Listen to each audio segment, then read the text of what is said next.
Hello student, हमने भाषा, लिपि और व्याकरण पढ़ा था। आज हम उसकी एक्सरसाइज कर रहे हैं। मैं एक बार उसका सार संक्षेप आपको बता दूं। यानी भाषा विचारों एवं भाव के आदान प्रदान का माध्यम होती है। भाषा के 3 रूप होते हैं: मौखिक, लिखित और सांकेतिक। देश के अधिकांश लोगों द्वारा बोली और समझी जाने वाली भाषा को राष्ट्रभाषा कहते हैं। परिवार के सदस्यों से सीखी जाने वाली भाषा को मातृभाषा कहते हैं, यानी जो सीमित क्षेत्र में बोले जाने वाली भाषा है उसको मातृभाषा कहते हैं। भाषा का क्षेत्रीय रूप बोली कहलाता है। ज्ञान का संचित कोश साहित्य कहलाता है, यानी जिसमें ज्ञान का भंडार रहता है उसको साहित्य कहते हैं। यानी हिंदी से संबंधित जितना भी ज्ञान एक जगह इकट्ठा होता है साहित्य कहते हैं उसको। साहित्य 2 प्रकार के बताए थे हमने, गद्य और पद्य। भाषा लिखने के ढंग को लिपि कहते हैं, यानी जो बोलने के द्वारा जो ध्वनि आती है उसके लिखने के ढंग को लिपि कहते हैं। भाषा के शुद्ध रूप का ज्ञान कराने वाले शास्त्र को व्याकरण कहते हैं। व्याकरण के 3 भेद हैं: वर्ण विचार, शब्द विचार और वाक्य विचार। जैसा कि हमने कल आपको बताया था, आपकी जो संपूर्ण ग्रामर है यानी पूरी व्याकरण है वो इन सब के अंतर्गत आती है। ठीक है। और कल हमने बताया था मानक भाषा यानी भाषा में एक समान रूप लाने के लिए विद्वानों ने जिस भाषा का माना है, यानी एक से नियम जहाँ पर लागू होते हैं वह मानक भाषा कहलाई जाती है। यानी कोई परिवर्तन नहीं होता उसमें, उसके जो नियम हैं वह सभी लोगों को मान्य होते हैं, तो उसी भाषा को मानक भाषा कहा गया है, यानी स्टैंडर्ड लैंग्वेज। ठीक है। अब हम एक्सरसाइज करते हैं। फर्स्ट एक्सरसाइज है, निम्नलिखित प्रश्नों के उत्तर दीजिए। भाषा किसे कहते हैं? पेज नंबर 5 पर देखेंगे।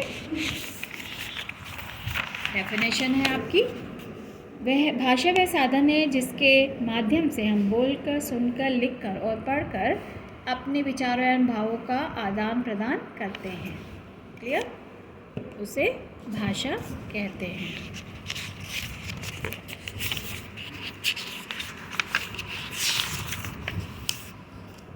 हिंदी भाषा के रूप कौन कौन से हैं? हिंदी भाषा के रूप मौखिक। हिंदी भाषा के निम्नलिखित 3 रूप में होते हैं: मौखिक भाषा, लिखित भाषा और सांकेतिक भाषा। ये आंसर ख है आपका, पेज नंबर 5। नेक्स्ट है आपका ग प्रश्न, लिपि किसे कहते हैं? Page number 7। डेफिनेशन है जो आपकी,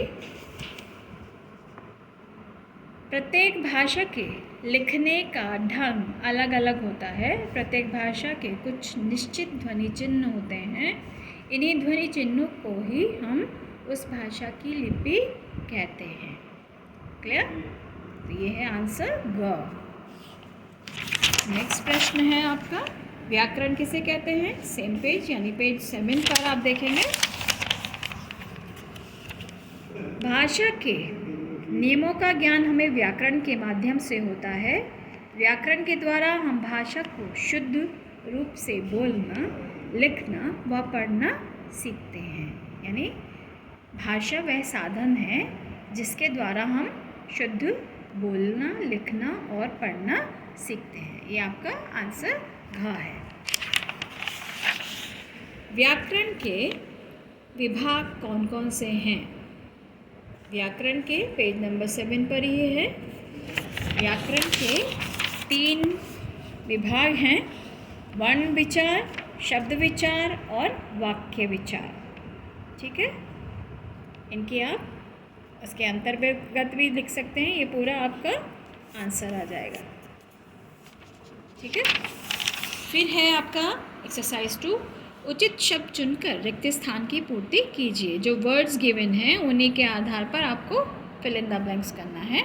भाषा के द्वारा एवं भावों का आदान प्रदान होता है, तो किसके द्वारा? भाषा के द्वारा विचारों का।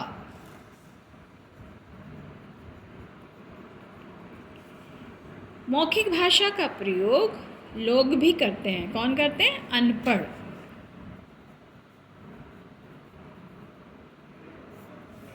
समाचार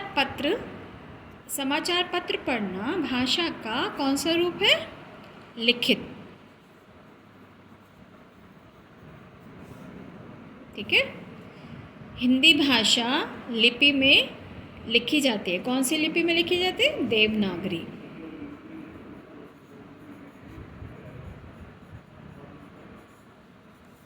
व्याकरण के कितने भेद होते हैं? विभाग होते हैं? व्याकरण के 3 विभाग होते हैं। क्लियर? निम्नलिखित कथनों में से सही के सामने सही और गलत के सामने गलत का चिन्ह लगाना है, यानी सही और गलत आपको फाइंड आउट करके लिखना है। भाषा के द्वारा विचारों का आदान प्रदान होता है, दिस इज राइट। भाषण देना भाषा का लिखित रूप है, ये क्या है? रॉन्ग। भाषण देना भाषा का मौखिक रूप है, ये आपका रॉन्ग हो जाएगा। हिंदी हमारे देश की राष्ट्रभाषा नहीं है, दिस इज़ ऑल्सो रॉन्ग। क्या है? हमारे देश की राष्ट्रभाषा है। हिंदी, संस्कृत और गुजराती देवनागरी लिपि में लिखी जाती है, हाँ ये करेक्ट आंसर है।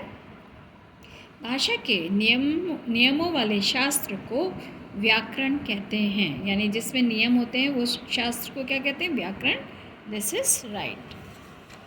अब नेक्स्ट पेज पे है आपकी एक्सरसाइज 4, निम्नलिखित भाषाओं की लिपियों के नाम लिखिए।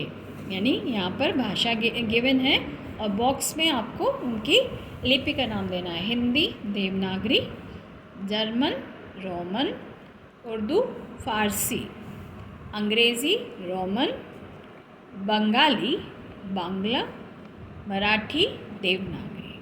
ठीक है, अब आप है एक्सरसाइज 5 में लिखित तथा मौखिक भाषा के 2 उदाहरण दीजिए। यानी यहाँ पर आपको 2 उदाहरण देने हैं और साथ ही में आपको ये आपकी एक्टिविटी है, आपको इनकी पिक्चर भी ड्रॉ करनी होगी साथ में। ठीक है, जो आप एग्जाम्पल दोगे उनकी पिक्चर भी साइड में आप अपनी कॉपी के पेज पर ही बना दोगे। मौखिक भाषा, उनके 2 एग्जाम्पल उदाहरण और उनके पिक्चर आप बना दोगे। तो इस तरह से ये आपकी एक्सरसाइज जो 5 है वो आपकी एक्टिविटी बेस्ड रहेगी। ठीक है, आपको 2 नोटबुक बनानी है, एक हिंदी ग्रामर के लिए और हिंदी फर्स्ट के लिए। ठीक है, तो इसमें आप जो प्रश्न होंगे सिर्फ वो अपनी नोटबुक में लिखोगे। जो 5 प्रश्न हैं वो आप अपनी नोटबुक में लिखेंगे। आशा है आपको सब समझ में आ गया होगा। इसी के साथ हम विदा लेते हैं। धन्यवाद।